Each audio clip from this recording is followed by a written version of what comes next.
Hey everyone, I'm Trevor, and today we are at Downtown Disney to give you our Downtown Disney food guide.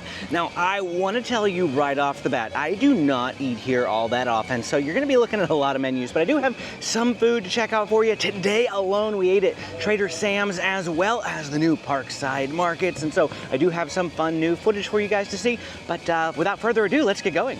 We're going to start off down at the west end of Downtown Disney, furthest from the parks, and work our way back. First, we're going to take a look at the food locations at the Disneyland Hotel. Anyone can visit the hotel grounds, and anyone can eat at these restaurants. You don't need to be a hotel guest. First up is the coffee house. This is exactly what it looks like. A little quick grab-and-go sort of place that sells sandwiches, salads, bagels, and other prepackaged snacks. Additionally, they sell a variety of baked goods like you'd expect from a coffee shop. And then, of course, there's the coffee itself. Not a wide selection or anything, at least it doesn't look like it. I don't drink coffee. Sorry for the really tiny print on their menu board though. The only thing we've ever ordered from here is the frozen mocha, and I don't even see that on the menu anymore. Right next door is Goofy's Kitchen. This is a character dining location both at breakfast and dinner. Goofy's Kitchen is a buffet and is Disneyland's version of Chef Mickey's if you're familiar with that Walt Disney World restaurant.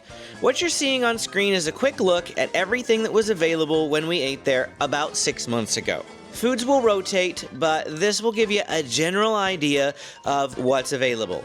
They have a salad bar, a hot foods bar, kind of comfort foods that you would expect like pizzas and mac and cheese, a dessert bar, as well as an ice cream bar. Of course, the main reason for visiting is the character interactions. You meet Goofy out front when you first check in, and the other characters while you eat. They come by in a rotation over the course of 90 minutes, so plan to be here for at least that long. Outside and across the bridge that goes over the pool is Tangaroa Terrace. Out front is the Tropical Bar and Grill, which serves Dole Whip. The prices you're seeing are for souvenir cups, and this is during the Christmas holiday season, so I assume these souvenir cups will rotate with the season. But they also told me that you can order it without as well. If we step inside, you'll find some more grab-and-go items, including ice cream like Mickey bars and ice cream sandwiches, as well as more refrigerated and prepackaged snacks. Here's a look at their ordering menu. It's completely identical to Trader Sam's, which we'll get to in a moment. The only difference is you can't order the drinks from Trader Sam's at Tangaroa Terrace. The prices are also the same as Trader Sam's. There's seating in front of the restaurant and to the right over by the Tropical Bar. Additionally, there are more tables around the side of the building with views of the pool. Around the corner, on the other side of the same building, is Trader Sam's Enchanted Tiki Bar. Most of their seating is outside, but inside is where you want to be. Unfortunately, seating is really limited. Reservations are highly recommended, but you can do walk-up. We did. Lunch starts at 11:30 a.m. and we showed up at 11 a.m. to put our name down. Children are welcome inside the restaurant before 8 p.m. Here's a quick pan of their drinks menu. We don't drink alcohol, but to fully experience this restaurant, someone needs to order either the Aoa, Krakatoa Punch, or Shipwreck on the Rocks. This happened a few times while we were there without us ordering a thing, thanks to the other guests. There's special lighting and effects when guests order these, and each one is a little different. The cast members also really get into making it rain by spraying a water bottle into the air over everyone. We did order one of Sam's no booze brews though, the Schweitzer Falls, named after Dr. Albert Falls. As for food, we got the Hawaiian platter, which comes with your choice of Kalbi beef short ribs or teriyaki chicken. Amy and I got the Kalbi, and oh man, was it delicious. I'd order it again in a heartbeat, and remember, you can get this at Tangaroa Terrace too. Then there's the Pupu platter. Pupu is the Hawaiian word for appetizer, and this platter has a little bit of everything else from the menu. The kids split this and devoured it. My buddy David from Big Red Journeys was there as well, and he ordered a few alcoholic drinks. This one is the Piranha Pool, but without the souvenir tiki mug. He also got a Shipwreck on the Rocks to trigger special effects. A good chunk of the alcoholic beverages can also be purchased with a souvenir mug. This is their holiday souvenir mug for the Shipwreck on the Rocks. Beware though, they're quite pricey. If you are enjoying this video and finding it helpful, please hit that like and subscribe button. It really does help out the channel. And if you want to save money on your next Disneyland vacation, call my friends at Getaway today and tell them that SoCal Disney Dad sent you. Or click the link down in the description and use my coupon code to save on their already discounted packages. Leaving the Disneyland Hotel behind, we now enter downtown Disney. But first, we have to go through security. This will happen every time you re-enter downtown Disney from one of the hotels. Off to the left, after we get through security, is this little food truck. I've seen it here before, but I've also seen different food trucks, so I can't promise this exact one will be here when you visit, but keep an eye out for something like it. Downtown Disney has a ton of new food offerings that have opened since the last year, and Din Tai Fung is perhaps my favorite of them. The inside is absolutely gorgeous. Din Tai Fung is a chain restaurant, but it offers high quality and authentic Taiwanese food. They're most famous for their pork xiaolong bao, but we also ordered their shrimp and pork spicy wontons, and then from the wok, their chicken fried noodles, as well as shrimp fried rice. We ended our meal with my favorite item of the lot, the chocolate xiaolong bao. We paid an extra $1 something for the sea salt cream, and it was totally worth it. I highly recommend it. Din Tai Fung is also available for mobile ordering and takeout. Next, we have the newest of the Downtown Disney restaurant options. And I mean so new, they literally opened the day before I filmed this. The Parkside Market is home to 4 separate locations. First, we have Sip and Sonder, which is a coffee shop located on the outside of the building. Here's a quick pan of their menu. If you need more time, feel free to hit pause. I'll be here when you get back. They also serve specialty beverages. Their prices are a little over Starbucks, but the quality of drink is much better. Amy got the Sparrow, which is a vanilla dirty chai latte. She said it was great with good flavor and wasn't super strong and bitter. She would order it again for sure. Stepping inside, we come to the ground floor of the Parkside Market, which is a quick service area that features 2 restaurants, Gigi's Chicken Shop and Soul Sister. Here's a quick look at the menu for both restaurants. I want to call attention to the prices. They're high, like really high for what you get. But that's because the upstairs portion, which we'll get to in a minute, is a table service location and offers the same food. We ordered food from both restaurants, and I liked the packaging for Soul Sister. Amy and I split a beef bowl, which was quite large and filling for the price. And the kids split a chicken bowl. All of their bowls come with a choice of rice, noodles, or salad as the base. What we're kind of disappointed in was the sweet and spicy chicken sandwich from Gigi's Chicken Shop. It wasn't spicy at all. It wasn't even temperature hot, despite taking a few minutes to come out. And it comes with no sides. For the price, it's a bit of a ripoff. Sit wherever you can and place the pager in the center of the table. They'll bring the food out to you. If you go upstairs, you'll find Vista. This is primarily a bar, but you can also choose a table and order food from downstairs in table service format with a waiter. For my non-American friends, this also means you're expected to tip on top of your bill. There isn't a crazy amount of tables, but there's certainly more availability than the quick service area downstairs. Now we're going to leave the West End behind and move deeper into downtown Disney. Before we get too far, you'll come across a few food carts. This one is Blue Ribbon Corn Dogs. Pricing seems a bit higher than inside the parks, but the real draw here is their specialty corn dogs, including the pickle dog, which you'll still never get me to try. Right next to it is California Churros. You can order a classic churro, but again, it's more expensive than in the park, and the draw here is these specialty churros. They also have several seasonal churro options if the parks don't have enough for you. The next major restaurant on our food tour of downtown Disney is the Jazz Kitchen. I haven't eaten here since it was Ralph Brennan's, so I can't tell you a whole lot about it. All I can do is show you the menu and let you decide if there's something you're interested in. I'm going to put this on my to-do list, and you can keep an eye out for a review on the channel at some point throughout the year. Right next door is Beignets Express. This is owned by the same company, but it is a little quick-service beignet shop. They have several different types of beignets available, but if you want to get the classic New Orleans beignets, they come in 4, 6, or 10 packs. We stopped in here to get the kids a quick snack and some footage for you. I'm not sure how I feel about these specialty beignets, however. After shaking the bag, cause you just gotta, Amy pulled out our classic New Orleans beignets.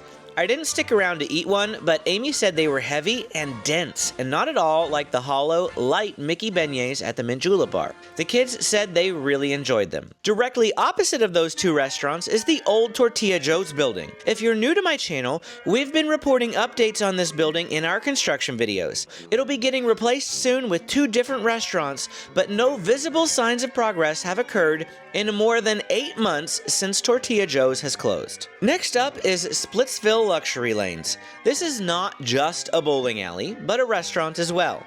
This is also on my to-do list, and we almost ate here in October, but something else came up. Once again, the best I can do for you here is pan the menu. The prices seem fairly in line with other table service restaurants in this video, but this doesn't include the cost of bowling, which is between $21 to $27 a person, depending on the day of the week and time of the day that you visit. These next few restaurants are all right in the same general area. Black Tap is a quick service, table service hybrid restaurant that we'll cover in a minute. But first, I want to draw your attention to this exterior window that sells just their crazy shakes. If you like milkshakes, this is the location at Disneyland to get one. The classic shakes come in standard cups like you'd expect, but their crazy shakes are their signature over-the-top milkshakes that come topped with cookies, brownies, cake, and more. We'll show you one in a minute. The entrance to the main restaurant is around the corner, and this place is always jam-packed, so I couldn't get inside and get any footage for you. They serve mostly burgers, and yes, those prices are sky high. But again, this is a hybrid restaurant. You order and pay up front, but get sit-down-like service, so the price is baking in the tip, essentially. These are also quality burgers that are some of the best in the Disneyland Resort. It's also been a few years since we've eaten here, so the footage is kind of old, but this is the Kobe Steakhouse burger, which was replaced with the Wagyu Steakhouse burger, but they look pretty similar. You can't even see the burger because of how much stuff is stacked on top. I also ordered the Brooklyn Blackout Crazy Shake, which has a layer of frosting and chocolate chips on the outside and is topped with a huge delicious brownie. I'd recommend splitting this to avoid sugar and sweetness overload. Another location I haven't eaten at yet is the Ballast Point Brewery and Kitchen. I told you we have a lot to do here as we spend most of our time eating in the parks. I couldn't find a menu outside for Ballast Point Brewery, so here's a quick pan of their online menu. It looks like they have a standard range of California sports bar type offerings. In the center of this area is one of 3 new Mexican restaurants aptly named Centrico. Centrico, along with Paseo and Tiendita, which we'll get to shortly, all opened within the last year. If I have to pick an item from the menu that I'm most interested in trying, it's going to be the Quesabirrias Quesadilla. Then there's Paseo right next to it. Where Centrico is outdoor dining, Paseo is indoors and upstairs. The menu is more of the same, but is slightly different. You can check out the full menu online if you're interested. Next to Paseo is Tiendita. This is a quick-service Mexican restaurant that opened alongside Paseo and Centrico. They have these mobile ordering kiosks outside, and their menu is pretty standard for a Mexican quick service with street tacos, bowls, burritos, quesadillas, and more. It's all made in front of you with fresh ingredients. I got the carne asada quesadilla and thought it was really good. The only problem is they have no tables, so I had to walk it down to Earl of Sandwich. Next to Ballast Point is Wetzel's Pretzels. We have these all over the place in California. I'm not sure how common they are in other states or outside the US, but there's nothing special here. It's a regular Wetzel's Pretzels. I really wouldn't bother personally, but clearly you saw a bunch of people in here, and they must do good business to afford a spot in downtown Disney. Next up is the Disneyland Resort's Best Ice Cream Parlor. This too is a chain that's available outside of Disneyland, but it is oh so good. If you take a look at their menu, you might be turned off by some of the names. I mean, really, honey lavender and Arbequina olive oil flavored ice creams. Okay, so the flavors are kind of strange. The good news is you can sample as many as you like to figure out what you'd like. This place is also always really crowded, so this shot of the menu is a few months old, and it's possible the prices have gone up. But this will give you a general idea of the cost. My absolute favorite flavor is the freckled mint chocolate chip. I could eat this every visit. But we've also tried the peanut butter brittle caramel fudge, and Amy really loved that one. And I think this one might be the salted malted chocolate chip cookie dough. I can't remember. And the final flavor that I have to show you is the chocolate gooey brownie. Marceline's Confectionery closed quite a while ago now. We're talking a few months, though I don't remember how long. But coming soon is Disney Wonderful World of Sweets. It'll probably open no later than the end of February, given the timeline that Disney has publicly announced. If you visit before then, they have this Marceline's kiosk out front that sells a limited amount of offerings. What you see right now is all that you can purchase. For more confections, you'll have to go inside the park. If you head down the alleyway to the left of the confectionery, you'll end up inside the Grand Californian Hotel. This hotel is home to several more restaurants that anyone can visit. Just follow the signs to the restaurants. It's not too hard to navigate. When you reach the lobby, you can bask in the awe of its beauty. I do almost every time I step in here. Over in the corner of the lobby is this little cart that occasionally sells baked goods seasonally. It's off season for the cart right now, but in the past we've gotten this Chewbacca cookie for May the 4th and this Mickey cookie for Mother's Day. The first of the main restaurants you'll come across inside the GCH is Storyteller's Cafe. This is one of Amy and I's favorite places to eat whenever we're celebrating something. At breakfast, it's a character meal, which you can see going on as I walked in to get some footage. But dinner doesn't have characters, and walk-ups are almost always accepted. This is a buffet, and the food rotates a lot, so what you're seeing on your screen might not be here when you come. But all of the food is really good. Make sure you visit the meat carving station for the best part. Though I suppose some might consider dessert to be the best part, and all of their desserts are these tiny little tasting portions, making it easy to grab one of everything. That's if you're like me, of course, and have a little bit of a sweet tooth. They also have some items that are prepared back of house. You just have to ask what they can get for you. This is the corn chowder. We also got some sliders. These are included in the cost of the buffet. Disneyland's premier and most expensive restaurant at the resort is Napa Rose. What you're seeing is a prix menu for breakfast that costs $142 per person plus tax, and don't forget the tip. Dinner is $168 per person. I tried to get inside, but their doors were locked between mealtimes. If we keep walking along, we'll come to the GCH Craftsman Bar. This is a poolside table service restaurant that often has live music. We tried to eat here once, but the music was so loud we ended up going somewhere else. There was no music going on when I filmed this around 2 p.m. in the afternoon, though. There was no menu posted outside, but a quick glance online revealed the same food here as in the Craftsman Grill. But everything out here is about 30 to 40% more expensive. And that takes us to the Craftsman Grill, located right next to the bar. Inside you find a bunch of fun and unique grab-and-go baked goods like the Mickey Cupcake, Mini Donut, Mickey Donut, M&M Brownie, and the Peanut Butter Blondie. They also offer prepackaged foods and ice cream, similar to the Disneyland Hotel. Additionally, you can order off their menu, and this is another hybrid quick service table service location where you order your food and pay for it up front, but it takes like 10 to 15 minutes to make your food, and then they bring it out to you. It's table service quality food at slightly more affordable prices and without having to tip. We ordered the Wagyu Gouda burger, which may not look like much, but was the best burger we'd eaten at Disneyland for our best burger video we filmed last year. We've never had trouble finding a table inside, but they also have a lot of outdoor tables available as well. As you head back toward the lobby, you'll pass the entrance to Disney California Adventure on your right. You can enter and leave the park here and don't need to be a hotel guest to use it. Once you're back in the lobby, if you head out to the left instead of the way you came in, you'll actually be on your way to the Pixar Place Hotel. You do have to actually leave the hotel and then walk across the street. You can also access Pixar Place if you leave downtown Disney over by Din Tai Fung. Pixar Place is newly rethemed from the Paradise Pier Hotel. It has 2 places to grab some food inside, though you're unlikely to make the trek over here just for this coffee cart that caters mostly to hotel guests, but anyone can order here. Instead, you're going to want to visit Pixar Place's table service restaurant, Great Maple. This is a super clean and gorgeous looking restaurant that serves great food. Once again, I want to let you know that this is a chain restaurant, not exclusive to Disney, with 3 locations around SoCal. Let's start off with the kids. Benjamin ordered a mac and cheese, and Amy had a bite of it and said that it was really good. James got the French toast logs, which is a thick-cut brioche served with warm maple syrup, whipped butter, and fresh blueberries. I ordered the hot honey fried chicken sandwich, and let me tell you, this was delicious. Possibly the best chicken sandwich I have ever had, but it was also super hard to eat as it was really sticky and too tall to take a bite as a regular sandwich. And Amy ordered the Cajun shrimp biscuit Benedict.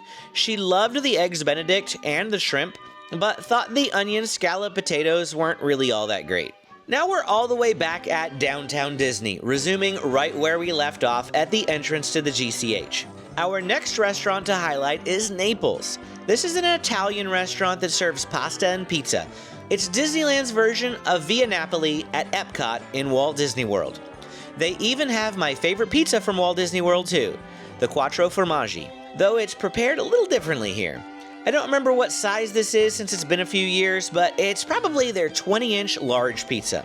If you want pizza but don't have time for a sit-down, check out Napolini right next door. This little quick service location offers 9 different types of pizza that are customizable. This is their barbecue chicken pizza and their Hawaiian pizza. I'm pretty sure the sloppy appearance is our fault. We probably tilted the box when it was still hot. There's a limited amount of seating here, but we've always gotten a table. Worst case scenario, they do have some bench seating available as well. Across from Naples is Jamba.